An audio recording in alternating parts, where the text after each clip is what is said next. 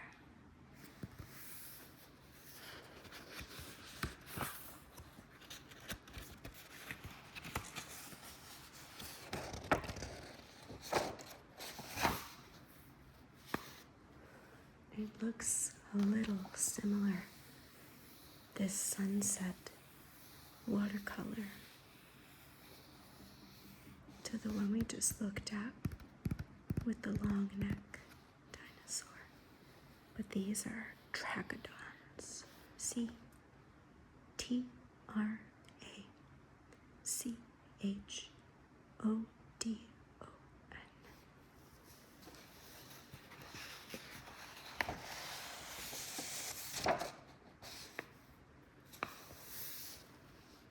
This looks a little bit more like a desert. Do you live in a desert?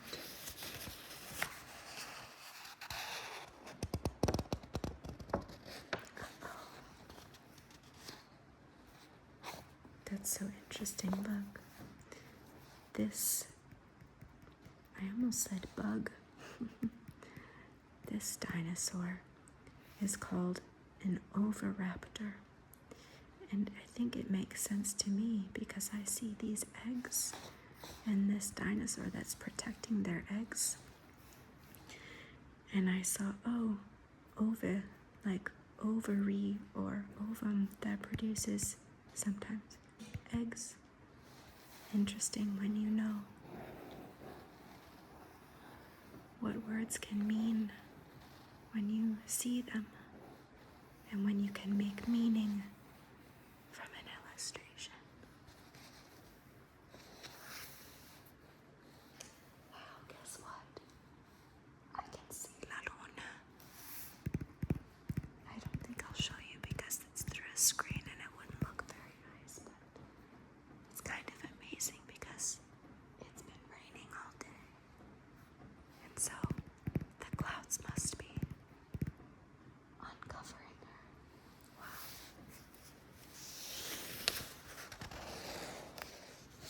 Whoa. Oh, that's cool. This is called monoclonius. Why do you think it's called monoclonius? I don't know why it's called clonius, but I imagine it's called mono because it only has one big horn. And it looks like a triceratops, except it has one. Oh, can you hear that? My heat is turning on in my house because it's cold outside.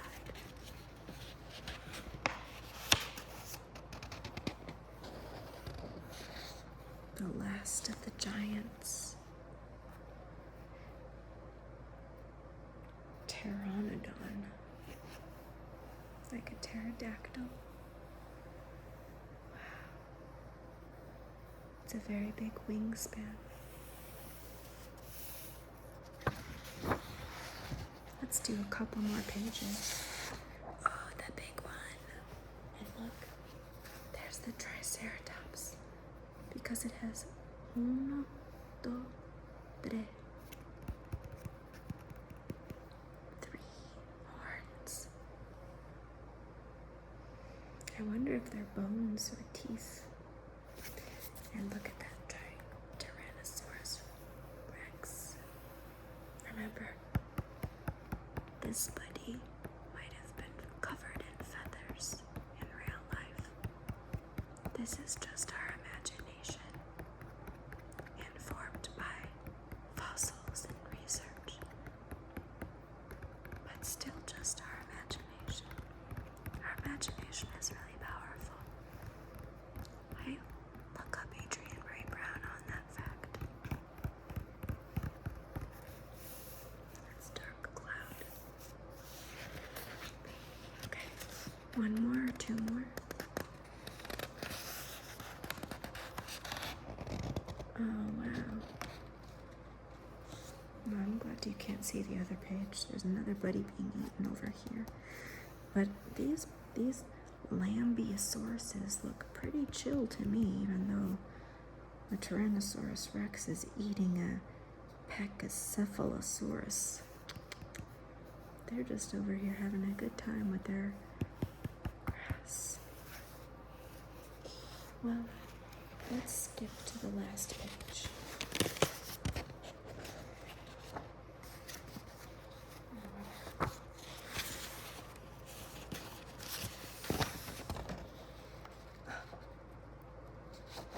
Wow, that's a possum. That's hopefully a sleeping Tyrannosaurus, but maybe they found some ASMR with the possums.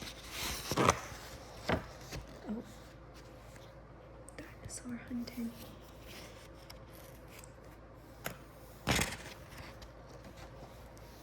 More fossils.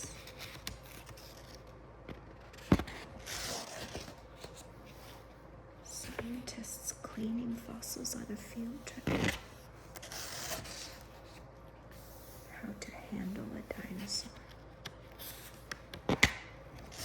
Oh, hanging it up in a museum. Oh, and that's it. The last end page of dinosaurs and other prehistoric reptiles. A giant golden book.